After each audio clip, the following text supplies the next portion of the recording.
Excellences, Mesdames et Messieurs, permettez-moi avant tout propos d'adresser mes condoléances les plus émues à la grande famille des Nations Unies ainsi qu'aux parents des victimes du crash du vol Ethiopian survenu le dimanche dernier.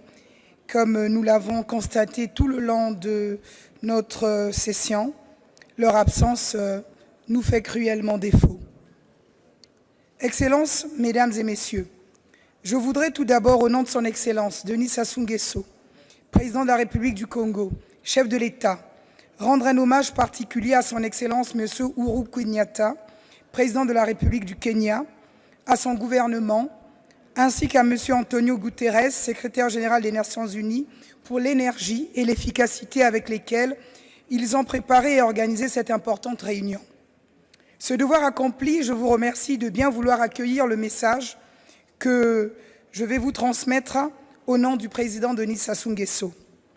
Excellences, Mesdames et Messieurs, je souhaite mettre à profit l'occasion solennelle que nous offre cette tribune des Nations Unies pour l'environnement à Nairobi, capitale de la grande nation sœur du Kenya, pour vous parler du pays qui est le mien, la République du Congo.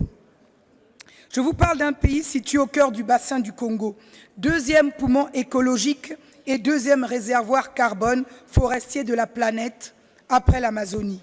Je vous parle d'un pays recouvert sur 65% de sa superficie par 23 millions d'hectares de forêt, troisième patrimoine forestier humide du continent africain et dont le taux de déforestation est de 0,05%, soit l'un des plus faibles au monde.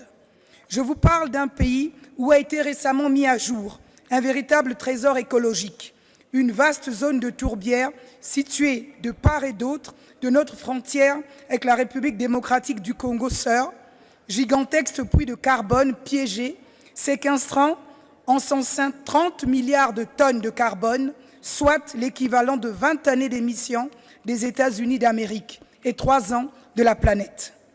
Je vous parle d'un pays où 17 aires protégées recèlent des joyaux de la biodiversité sur 13% du territoire national et où le cadre légal de protection de l'environnement et que le code forestier sont en pleine rénovation. Je vous parle enfin d'un pays dont la contribution au phénomène du réchauffement climatique global est infini-décimale, mais qui n'en subit pas moins de plein fouet les effets dévastateurs. Érosion au cœur de nos villes, recul du littoral atlantique, pluies diluviennes, inondations, tornades. Excellences, Mesdames et Messieurs, pleinement conscients des responsabilités qui sont les nôtres, mon gouvernement et moi-même n'avons jamais été dans le déni. Depuis près de 30 ans et sur toutes les tribunes internationales, la République du Congo porte par ma voix sa part d'avertissement face à l'urgence climatique.